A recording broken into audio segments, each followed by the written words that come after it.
PlayStation 1 JRPGs are known for having lavish CGI cutscenes paired with cinematic battles that include lengthy spell castings, flashy attacks, and elaborate transformations. But what about the simpler games, reminiscent of the Super Nintendo's 16-bit era of JRPGs? So, with the resurgence of 2.5D games on systems like the Switch and PC, I thought it'd be a good idea to go over some classics in the genre that, let's face it, set the bar.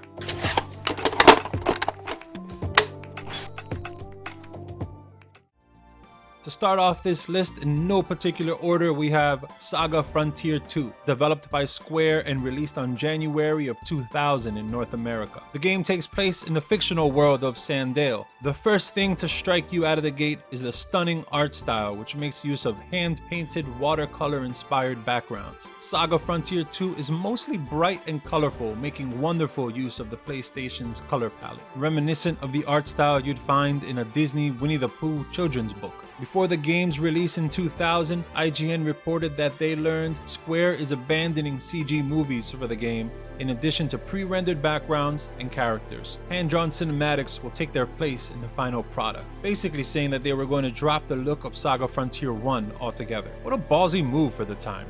You know what? I'm glad Square decided on this move toward hand-drawn graphics. Saga Frontier 2 approaches storytelling in a very odd way. You pick from multiple chapters on an overworld screen. You can pick to play as Gustav, a prince who's exiled from his castle in one of the most emotionally brutal ways possible. Or you can pick to play as Will Knights, an explorer who goes on expeditions with people he recruits from town. You can select between the two characters at any time as you see fit, which I enjoyed because if I got bored with one character, I was able to see what was going on with the other character. The story is done in a visual novel-esque fashion, with lots and lots of dialogues, sometimes entire chapters, not even containing any exploration. The visuals are so intriguing and change often, which helps to keep the eyes busy while exposition is spewed on screen. Combat isn't very complex. It's turn-based combat where all attacks are chosen at the beginning of a turn and play out. Spells are learned during combat, as well as combo attacks. Visuals change slightly during combat, remaining sprite-based, but the environment looks toned down, perhaps to give way to the roaming camera during battle. Saga Frontier 2 definitely places style and its visuals at the forefront here, with GameSpot stating, "The title's relaxed and flowing tones are a pleasant breeze of creativity when compared with most titles' CG, polygons, and pixel-perfect graphics. The unique presentation is Saga Frontier 2's greatest strength. There's still a place for two-dimensional graphics." Big words, especially during a time where everyone wanted to go fully 3D. If you're a fan of a good visual presentation in games, I highly recommend Saga Frontier 2. Next up, we have the Norse mythology-inspired Valkyrie Profile, released during Christmas of '99, developed by Tri-Ace and published by Square. You take control of Lennith Valkyrie, who's in charge of recruiting fallen soldiers, or Inhiriar, to prepare for Odin's battle against Vanir. Valkyrie Profile takes place in a 2D environment where the player can only move left or right throughout towns and dungeons, only able to move upwards and downwards to enter houses and new paths found in dungeons. You would think that this limits exploration or makes the game feel constrained somehow, but it actually works really well. The locations are so well detailed that every space has a 3D feel to them, even though all the backgrounds consist of pixel art. I guarantee that you'll stop and look around to admire what's hidden in the background, like how many houses are back there, or what kind of decorations or trinkets does this guy have in his room. That's what's great about pixel art. The design team has only so much to work with at this resolution, so detailed interiors and landscapes stand out when a proper art team utilizes the space correctly. Game director Yoshiharu Gotanda originally wanted the game to be a strategy RPG where you would raise up to 100 soldiers and have them battle in Valhalla. After some development, he felt that that would be too difficult and scrapped the idea in favor of focusing on the character development of a smaller cast of characters. Valkyrie Profile contains multiple difficulties ranging from easy, normal, and hard mode, as well as an A and a B ending, depending on what difficulty you use. Gatanda liked the idea of difficult dungeons where combat and puzzles were the focus, stating, "If the market had allowed it, I would have released the game with hard mode only." Dungeons play similar to platform games, where you jump, attack, and use special abilities to reach goals. More traditional JRPG combat begins when you make contact with an enemy or monster inside dungeons. During battle, the X, circle, square, and triangle buttons represent your characters on screen. Your party members can attack if they have charge meter available, giving you the option to create powerful combos. The difficulty in battle lies in making use of said combos efficiently, being careful not to waste valuable attack power. This game released after popular 3D JRPGs like Final Fantasy VII and The Legend of Dragoon were already available. It's clear that the developers had a specific vision in mind when creating Valkyrie Profile, a vision that stood the test of time. Valkyrie Profile is still spoken highly of, spoken about in the same breath with some of the greatest JRPGs to have graced the PlayStation 1. The third game on our list is Breath of Fire 3, developed and published by Capcom for release in 1998 here in North America. I've always enjoyed the graphical style of the Breath of Fire series. Always bright and colorful, something a lot of game developers are afraid to do because they think their games will be less mature. But I like vibrant colors, so the more the better. Breath of Fire 1 and 2 took the hybrid approach to their games. Top-down views for exploration, and an isometric view during battles. However, Breath of Fire 3 takes place entirely on an isometric plane for the entire game. The characters are 2D sprites designed by series artist Tatsuya Yoshiwaka, while the environments are faux 3D and allow the player to move the camera around to find secrets and overall get a better look at things. So I consider the backgrounds 2D, but I know that's up for debate. Play as Ryu, a half-dragon, half-boy who emerges from a fossil. Captured and later found by lovable thieves Rei and Tipu, who take Ryu in under their care. Eventually they get separated and Ryu sets out to find them, making friends along the way, eventually becoming a young adult in the game. Most enemies in the game look really charming, full of personality thanks to Yoshiwaka's signature style. You know what? Every character actually looks pretty unique. You'll be fighting stylized monsters ranging from slime, large birds, and even zombie-like creatures. The combat is traditional turn-based where moves are selected at the beginning of every turn and you watch them play out. There's something warm and cozy about traditional turn-based combat. It forces you to slow down, relax, and plan your attack. Fast, action-based combat has its place in JRPGs as well, but it's nice to have options in the genre. The development team was asked what aspect of the game did they want players to enjoy. The game's producer Yoshinori Takenaka said, "I think this game will be most fun if you take your time with it. If you race through everything, it might even come off as boring." See? This goes back to what I said about slowing down and taking in the scenery. There's a vast variety of scenery to be experienced in Breath of Fire 3. The game is an extensive journey around the world, but it is not a long and boring one, as every location is accompanied by a lovable cast of characters and dialogue to match. Give Breath of Fire 3 a shot if you haven't already. Next up we have Lunar Silver Star Story Complete, that's a mouthful, which originally released on the Sega CD and Sega Saturn, but was then ported over and translated to the PlayStation 1 in 1999 by Working Designs, led by Victor Ireland, the team's head translator and localizer. If you're unfamiliar with Working Designs, they're legendary for bringing over and translating JRPGs from Japan. Make no mistake about it, Lunar Silver Star Story is fully 2D, meaning the characters and backgrounds are designed using pixel graphics. No faux 3D looking stuff this time, resulting in an absolutely outstanding showcase of creativity, presenting the player with stunning backdrops as main characters plot their next move. The Sega Saturn's animated cutscenes made their way over to the PlayStation version as well, fully intact. The cutscenes help to flesh out the look and feel of the characters that otherwise you'd only get to see in sprite form. The main cast are chibi style, reminiscent of Secret of Mana, or better yet, the Tales of 16-bit games. Some people might find this look to be a bit kiddish or a bit too cute, but I think the sprites fit the world perfectly. Battles do not take place on the exploration screen. Instead, battles load onto a 2D combat screen themed after the location the player is currently in. Traditional turn-based combat is again the method of battling here. Commands are chosen from a rather large menu just above the action. The standard stuff like attack, spells, defend, and flee are all here. An interesting addition is the auto battle option, which when selected has the party fight on their own. I never used this, as I like to be in control of what's happening, but it's a clever addition for anyone interested. According to Kazunari Tomi, the game's producer, the story was originally planned to take place in space with, quote, airships and this big fleet of 100 sailing ships, these 10 mechanical moving castles, a group of magic users, and steam-powered rockets flying everywhere. The story they settled on centers around Alex, a boy swordsman who dreams of becoming the next Dragon Master.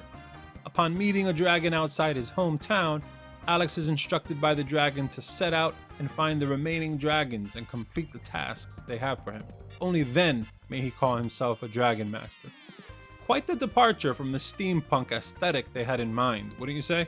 Lunar Silver Star Story's main cast of characters are on par with Chrono Trigger and Persona 5 when it comes to likability, full of personality, and they actually made me laugh out loud a few times, especially Null, a sassy cat-like creature who takes no BS from anyone. I love the simple yet effective story. The game doesn't even take that long to complete, averaging about 30 hours or so to finish. The audio team took full advantage of the CD-based system, creating completely new background themes by video game composer Noriyuki Iwadari, composing nearly 100 new songs for the project. The music is crystal clear thanks to the PlayStation's sound chip, with tracks varying from upbeat during stays in tranquil villages and high energy for serious battles. The working design staff recruited the help of family members and friends to add voices to the animated cutscenes, which are all well acted, and you'd think these were veteran voice actors. Lunar Silver Star Story Complete is a labor of love by Working Designs, establishing them as a premier video game publisher specializing in localization of Japanese role-playing games.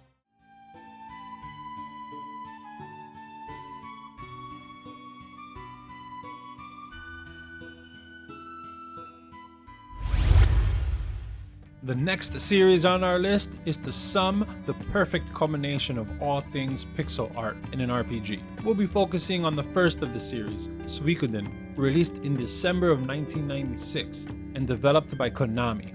Suikoden's art style appears painstakingly detailed. I know I like the term not a pixel wasted, but again, there is not a pixel wasted when it comes to backgrounds, and the main characters for that matter. Forget chibi-style characters. Suikoden characters are fully proportional with no shortcuts taken in their designs. At a glance, Suikoden may appear to be nothing more than an SNES game. Upon further inspection, villages and dungeon interiors are comprised of highly detailed textures on the floors and walls. They didn't take the easy route and just duplicate small patterns to create larger ones.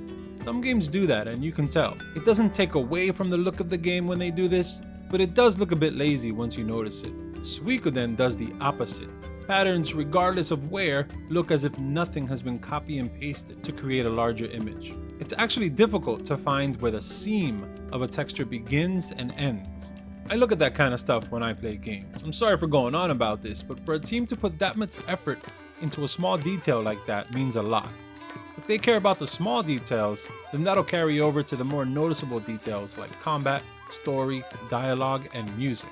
Suikoden's story centers around Tur, the son of a great general of the Scarlet Moon Empire, left on his own when his father leaves for battle. Tur begins his journey with the Imperial Army, soon coming into possession of the Rune of Life, a rune desired by top officials in the Empire, who will stop at nothing to obtain it. Yeah, the story is a war story with political this, that, and the other. Not my favorite form of storytelling, but it does the job. Speaking of which, there are 108 characters Tur is able to recruit throughout the game world, those of which assemble at Tur's base of operations once you collect them, each of them contributing to the improvement of said base. Base building is a fun game mechanic, and it rewards players who like to 100% complete games. Combat is simple enough to where anyone familiar with JRPGs can beat the game with relative ease, utilizing traditional turn-based combat where there's up to 6 party members, with short-range, mid-range, and long-range fighters having to be set up properly in each row in order to reach enemies efficiently. Short-range in the front, mid-range in the front or rear, and the long-range fighters can go anywhere you choose, since they really aren't limited. Magic is unlocked later in the game when runes become available. Battles in Suikoden are known for their fast-paced action, making random battles less of a chore, as fights are completed within seconds upon entering them at times. Reviewers at the time praised Suikoden for its graphics and sound design, but it seemed many reviewers felt it didn't meet the standards of the big-budget JRPGs of the time. My favorite game reviewer Jeff Gersman stated, "It's got an appealing storyline and tons of characters to experiment with. Even so, consider it a warm-up for Wild Arms and Final Fantasy VII. Ouch. Little did they know Suikoden would become a treasured JRPG among fans of the genre. You'll be hard-pressed to find a modern-day top JRPGs on PS1 list without Suikoden somewhere in there.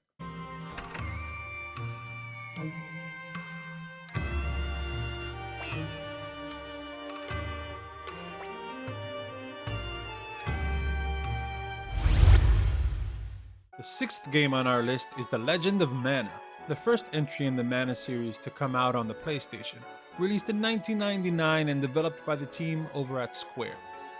The Legend of Mana development team wanted to retain many characteristics of the previous games, including the real-time battle system, where the player does battle with enemies using hack-and-slash techniques rather than turn-based fighting, which is more common for the genre.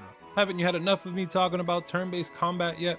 Another aspect I love about the Mana series is that they allow for a second player to join in on the fun at any time. Need help with the boss? Or tired of your family member staring daggers at you as you occupy the only TV in the house? Throw them a controller and have them join in. Talk about forward thinking. RPGs today still have difficulty enabling multiplayer, but here comes the old Mana series casually letting you play with friends since the 90s. The graphics. Do I even have to say anything? Just look at what's in front of you. They could have easily turned The Legend of Mana into a globby 3D mess.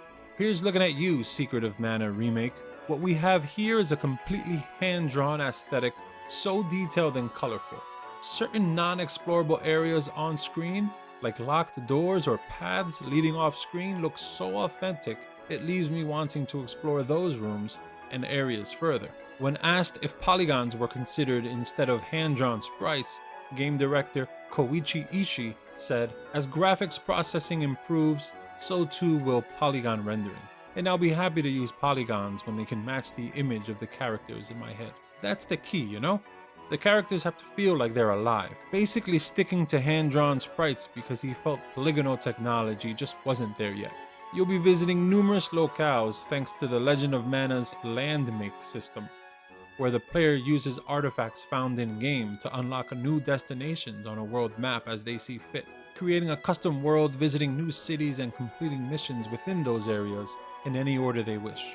The overarching plot in The Legend of Mana consists of 3 main stories, with several side stories contained within each of the 3 main stories. The development team intended for this kind of freedom, stating that during the tail end of development on Saga Frontier, they wanted to do something with total freedom, said Koichi Ishii. The kind of game we were thinking about was an open-world sandbox game where we'd throw some tools in there and players could use them freely to do whatever they wanted. You can see those ideas come to fruition in the Land Make system, where items are used to place cities anywhere on the world map. The music, composed by Yoki Shimomura, had me bobbing my head in enjoyment. She considers her work on Legend of Mana to be one of her best. I liked every track, my favorite being the music for Domina Town. Legend of Mana is a game that holds up, especially today where 2.5D games are all the rage, and with good reason. Good pixel art never goes out of style.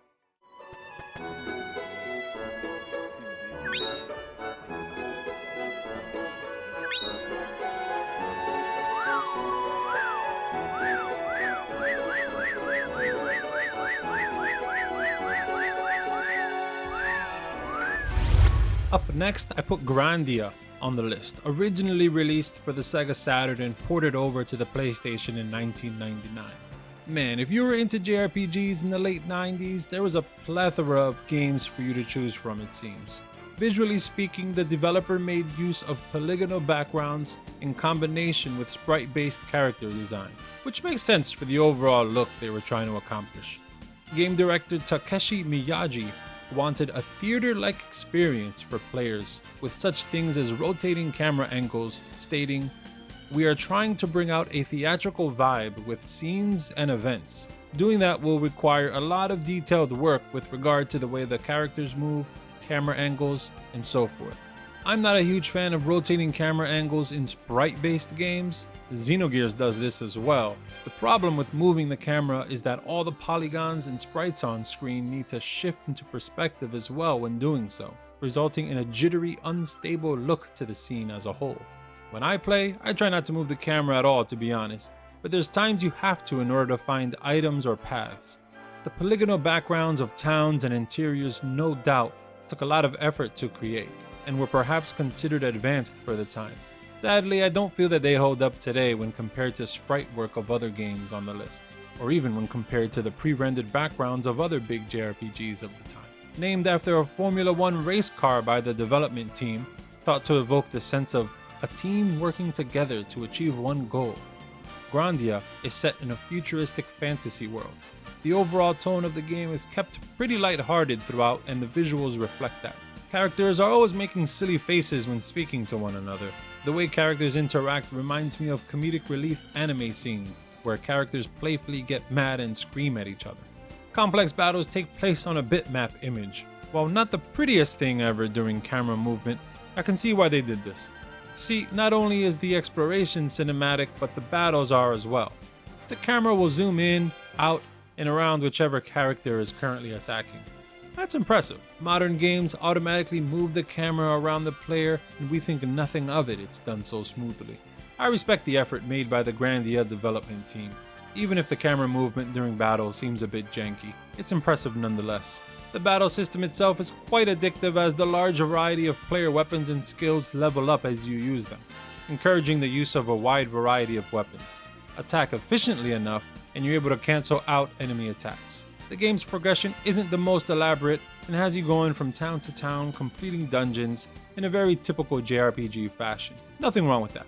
You take control of Justin, an adventurer just like his father, who is now missing by the way. Justin possesses a spirit stone and is told he must travel to the city of Elent to learn more about it, sparking an adventure across new lands, filled with cheerful music composed by Noriyuki Iwadari. Again, wow, nice.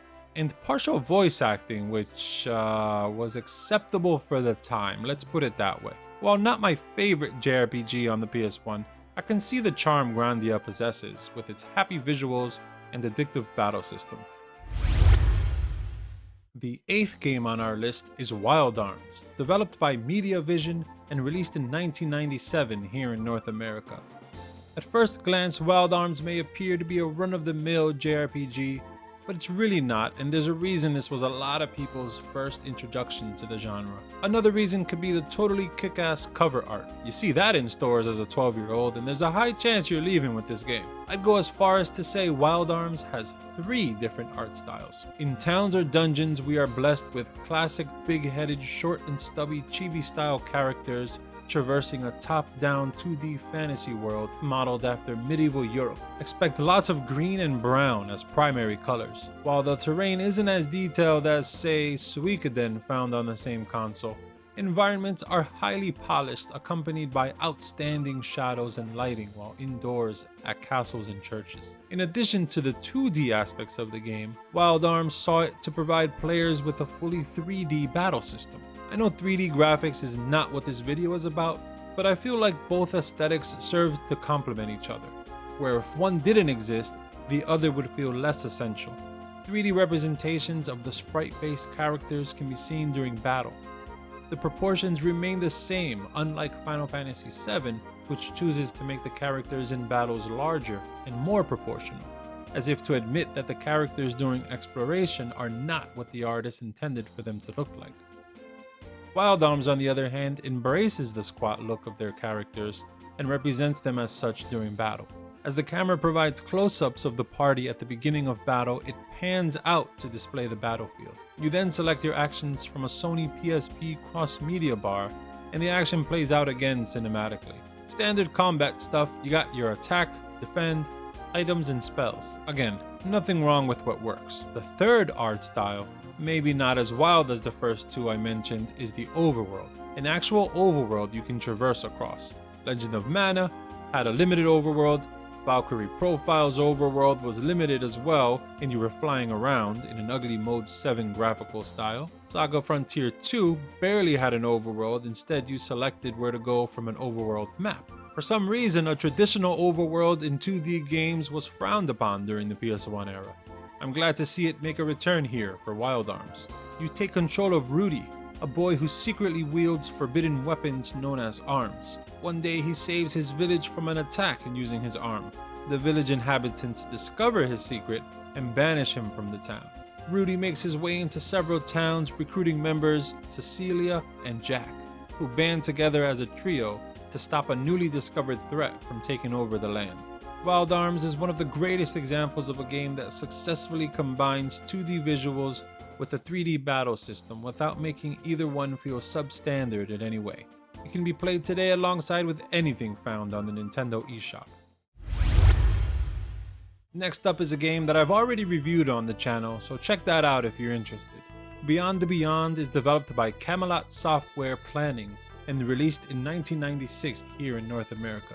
Beyond the Beyond is the first traditional JRPG released for the PlayStation, and it's for that reason the game might look a bit outdated. Hell, even for the time, sadly. Visually, Beyond the Beyond has crisp pixel graphics for towns and dungeons, but the level of detail barely exceeds that of a late Super Nintendo game, leaving a lot to be desired in most dungeon designs. What the game lacks in detail, it makes up for in variety of locations. No two areas look alike. Sure, there's multiple towns, but the game switches up color palettes to keep your eyes entertained. The game's battle system looks similar to Grandia without all the jittery visuals, thanks to a different camera angle and the camera movement being kept to a minimum. The camera pans around party members as they fight, and a new sprite is drawn in every frame or so to mimic a 3D look to the characters, similar to how Mario Kart 64 handled 3D sprites. The sprites during battle are predominantly displayed on screen, using a behind-the-shoulder perspective. You would think this closer view exposes a lack of character detail, but it doesn't. The character sprites look impressive with shadows on the capes and reflections in the armor. I'm looking over my footage for the game and I'm so proud to say spells are still dazzling and very pleasing to look at. Beyond the Beyond may look a bit primitive during exploration, but I still find the game's battles enjoyable to look at. The combat system is traditional turn-based combat where you select your actions from a menu. When your battle party gets larger, you can set their formation. Stronger characters up front to take damage, and weaker magic users in the back to stay safe and heal the party. Regular attacks have an active battle system where if you press the right combination of buttons, it'll initiate extra damage moves. But it really all comes down to just button mashing. Your characters don't die in typical fashion. When health reaches 0, they will get groggy and can no longer attack for a turn. On their next turn, they use up LP points to get out of the groggy state. Run out of LP points and then you die. I hated this mechanic as it only served to make the player lose a turn. Magic users are strong and I would have loved to use them more often, but they use up too much MP, so I just save them for bosses. The game's difficulty is not for beginners. Any battle can result in death, not to mention one of your party members is useless half the time since he's cursed for half the game. You take control of Finn, a boy tasked to go and retrieve spirit water to prove himself. Upon doing so, he rescues his friend Anne, who joins him. While continuing the journey, they pick up Samson, the cursed guy from earlier. You'll go from town to town, proving yourself to the main guy in town. It's not the most intriguing story, but it gets the job done. Many reviewers knocked the game for not appearing next-gen enough, and that's understandable for the time. But we don't have to deal with that problem in 2022. We know that pixel graphics hold up really well, and it's fun to go back and play some of these misunderstood games. We're gonna end this bad boy with a banger of a game. Persona 2 Eternal Punishment, developed by Atlus and released here in North America in December of 2000.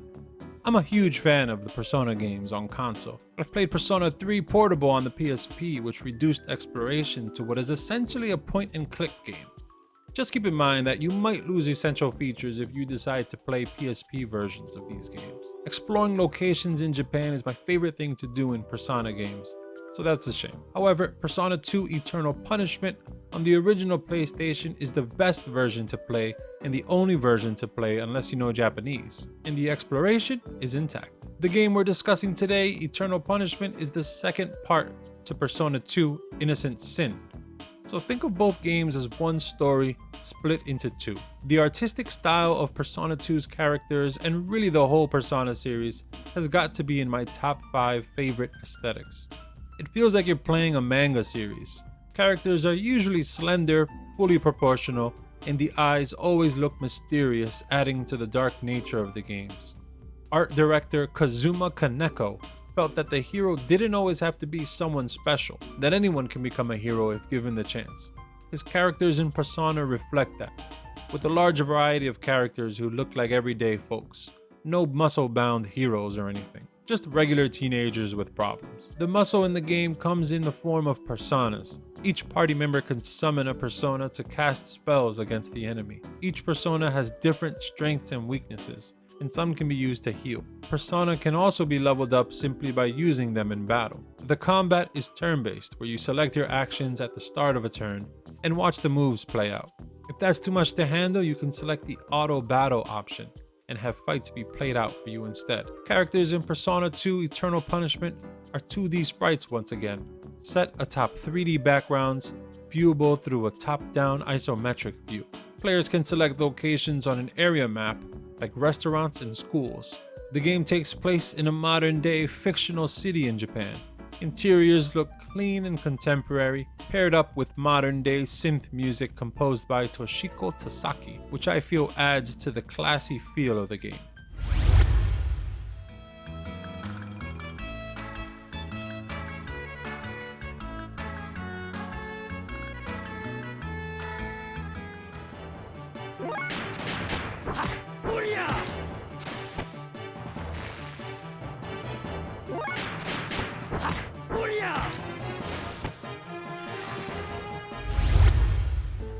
There you have it. That's my look at 10 2D sprite-based JRPGs on the original PlayStation. I hope you enjoyed watching the video. I had a blast making this video. I think it's my longest video to date. We're at about 30 minutes right now. If you enjoyed the video, please subscribe to the channel. If you're a returning viewer, thank you so much, and I'll see you on the next one.